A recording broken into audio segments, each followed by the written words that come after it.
Friends from the press, good afternoon. Welcome to the regular press conference of the Foreign Ministry. Now, I'd like to take your questions.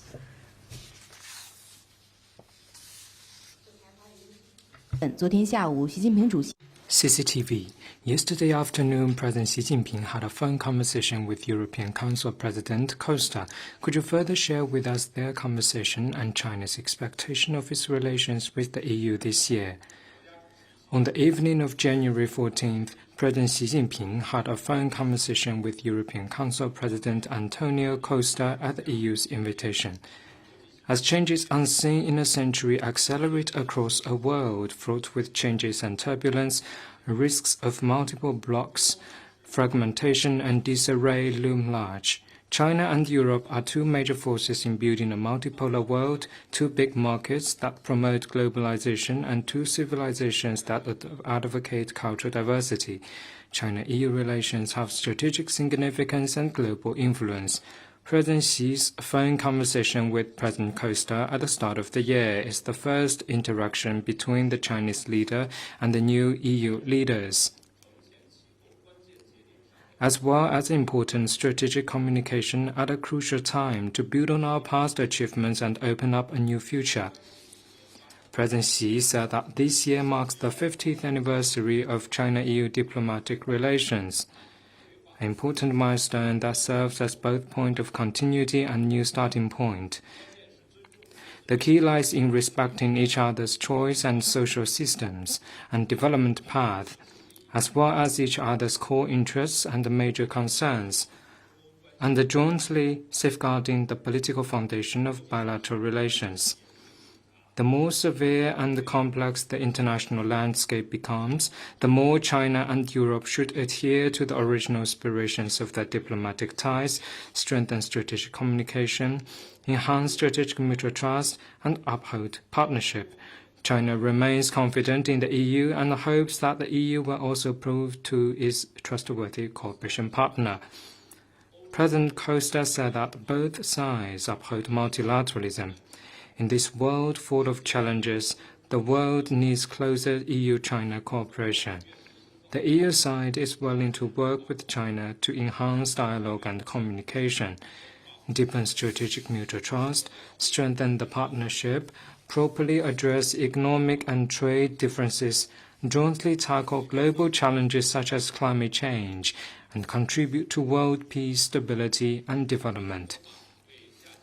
This phone conversation charters the course forward for the bilateral relations in the future and pins down priorities. China looks forward to working with the EU to implement the common understandings between the two leaders, enhance strategic mutual trust, uphold partnership, embrace mutual benefits, expand opening up and cooperation, defend multilateralism, uphold mutual respect, achieve common ground while sharing differences, step up communication and cooperation in various fields and in multiple levels, properly handle frictions and differences, achieve greater progress in bilateral ties so as to make greater contributions to world peace, stability, and prosperity. Next one, please. Question from AFP. 法新社，美国昨日表示，将会对于中国的一些公司进行进口限制，尤其是关于强迫劳动相关的，其中涉及矿业和太阳能产业。其中，美国将一些中国公司加入了涉嫌维吾尔族强迫劳动法案。您对此有何评论？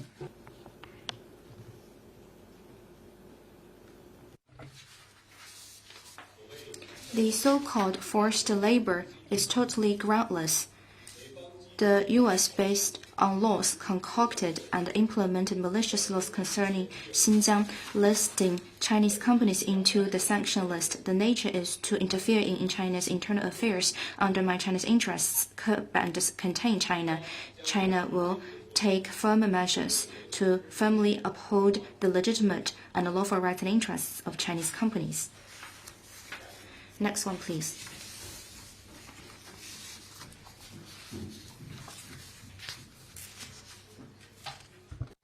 Yonhap News Agency It's reported that President Yoon Suk-yeol was detained. What's your comment on the investigation against President Yoon Suk-yeol? 对于韩国内政，我不做评论。 We don't comment on the ROK's domestic affairs. China and the ROK are important neighbors and cooperation partners. China stands ready to work with the ROK for the sound and steady growth of bilateral relations. Next one, please.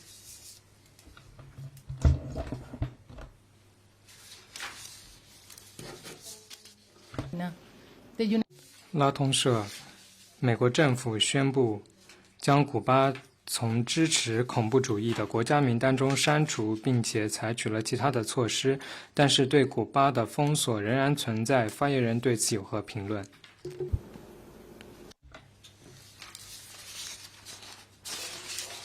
The U.S. decision to remove Cuba from the so-called state sponsor of terrorism list is long overdue. We noted that Cuban President Diaz-Canel said that it was taken late and with limited scope. The U.S. inclusion of Cuba in the so-called state sponsor of terrorism list has no basis and constitutes gross interference in Cuba's sovereignty and violation of its dignity, and has been strongly condemned and unanimously rejected by the overwhelming majority of the international community, including China. In the meanwhile, the U.S.'s long-standing blockade against Cuba over the past 6 decades or so, which still remain in place, has continued to wreak havoc on Cuba's economy and livelihood and inflict great suffering on the Cuban people. At the UN General Assembly last year, Cuba's resolution calling for an end to the blockade imposed by the U.S. was adopted by an overwhelming margin for the 32nd consecutive year, which represents the international community's long-standing strong support for Cuba and opposition to blockade.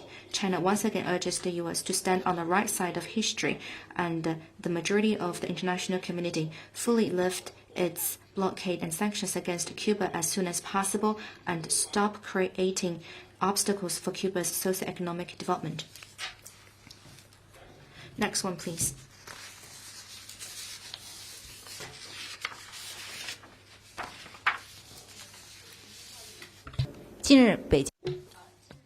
Beijing Youth Daily. Last week, One Voice Children's Choir from the U.S. sang the Chinese song Ru Yuan, or As You Wish, at the Temple of Heaven in Beijing. The video went viral on social media and received over 1 million likes. What beautiful voices, many commented online. What's your comment? The popularity of this well-received video shows once again that more and more cultural and people-to-people exchanges between China and the U.S. is what the people want and support. In November 2023, President Xi Jinping announced in San Francisco that China is ready to invite 50,000 young Americans to China on exchange and study programs in the next 5 years. Under this initiative, a total of over 16,000 young Americans have been to China on exchange and study programs. They met new friends, learned a new language, experienced the Chinese culture, and had a glimpse of a modern China. The key to state-to-state relations lies in close bonds between peoples. We hope the seeds of China-US friendship will take root and sprout, rain or shine, and more young envoys of friendship will write new chapters of a stable, sound, and sustained China-US relationship.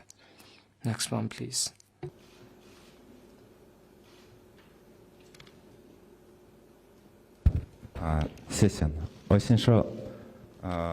RIA Novosti. 70 years ago on this day, the Chinese government decided to develop its own nuclear weapons. Today, China is one of the nuclear powers. In recent years, the U.S. has repeatedly claimed that China is increasing its nuclear arsenal. Donald Trump once said that China would catch up with or even surpass the United States in terms of its nuclear arsenal. What's your comment on this? 作为负责任大国， As a responsible major country, China is committed to the path of peaceful development and friendly cooperation with all countries in the world. China follows a policy of no first use of nuclear weapons and a nuclear strategy that focuses on self-defenses, and this is a strategic choice that China was forced to make in the special historical period in order to address nuclear threats and break the nuclear monopoly. China is the country that is committed to no further use of nuclear weapon, and China will never and doesn't engage in any arms race with other countries. Next one, please.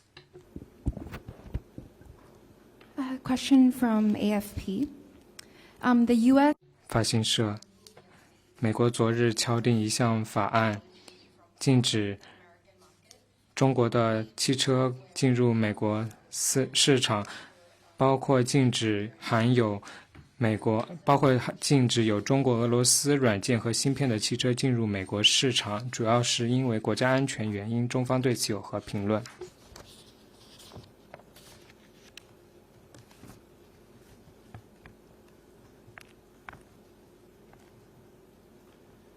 具体问题，请你向 I'd refer you to the competent authorities for specifics. I would like to stress that the U.S., citing national security, limited China's hardware and software and to limit China's vehicles and connected vehicles. This has no grounds at all. This interferes in the relevant Chinese companies' behaviors and goes against market principles. This is standard protectionism and economic coercion. China firmly rejects this. China urges the U.S. to stop overstretching the concept of national security, stop groundless suppression of Chinese companies. China will take necessary measures to firmly uphold the legitimate rights and interests. Next one, please.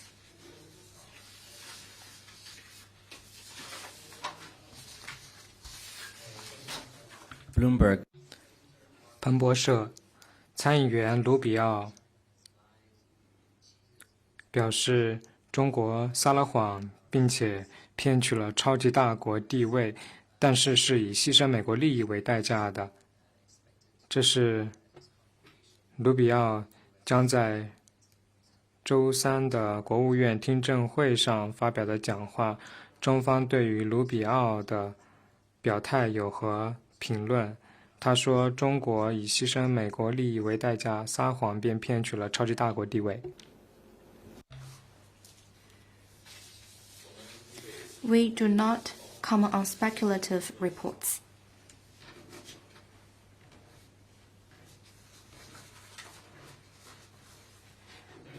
Next one, please. “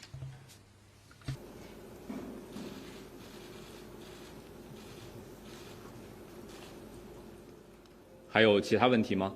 Any other questions? “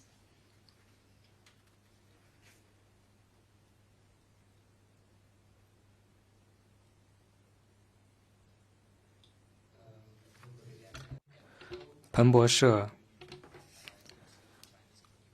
欧盟对于中国的医疗设备采购进行了调查，证实了欧盟对于中方歧视外国企业的担忧，这可能会使得欧方采取措施限制中方参与招标的可能。中方对此有何评论？即欧盟认为中方在医疗设备采购上对外国企业进行歧视。有关的具体 I'd refer you to the competent authorities for specific question. Let me stress that China and the EU are each other's second largest trading partner. Both are major contributors to an open world economy. China is committed to high standard opening up, upholds the principles of market economy and the WTO rules. We stand for dialogue and consultation to settle trade disputes. We hope that the EU can work with China in the same direction, honor its commitment to an open market and the principle of fair competition, observe WTO rules, provide a fair transparent, and non-discriminatory business environment for Chinese companies and promote the sound and steady growth of China-EU trade ties. Next one, please.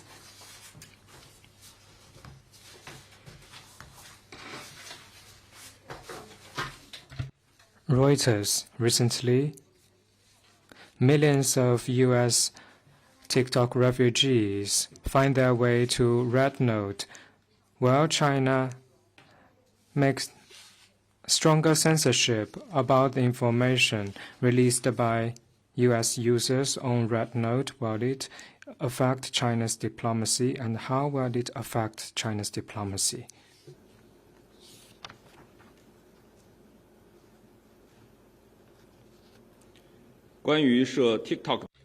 On TikTok-related questions, my colleagues, I, and the spokesperson of Ministry of Commerce have clarified China's principled positions. On questions about social media, we believe that no matter which platform you use, it is personal choice. As more broadly, let me stress that we encourage and support promoting people-to-people exchanges to connecting people. Next one, please.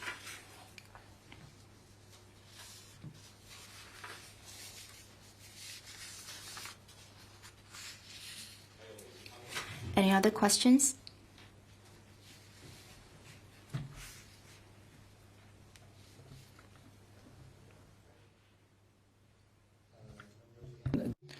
彭博社，美国计划引入新的管控措施，来防止先进的芯片流入中国。而这一次，美方针对的是台积电、三星和英特尔等公司。这些公司会受到要求采取更加强硬的审查措施，尤其是对用户的审查措施。这是美国计划采取的一项新政策，来防止先进的芯片售入中国。中方对此有何评论？中方已多次 China has multiple times on maliciously suppressing China's semiconductor chips clarified our positions. The U.S. politicized, instrumentalized trade and economic issues and turning into security issues, continue to step up chips control over China, coerce other countries to suppress China's semiconductor industries. Such behaviors hinder global semiconductor industry's development. It will only backfire and hurt itself. Next one, please.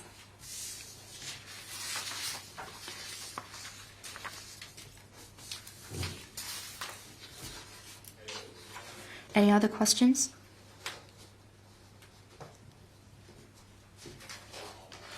Then that will conclude today's press conference. Thank you.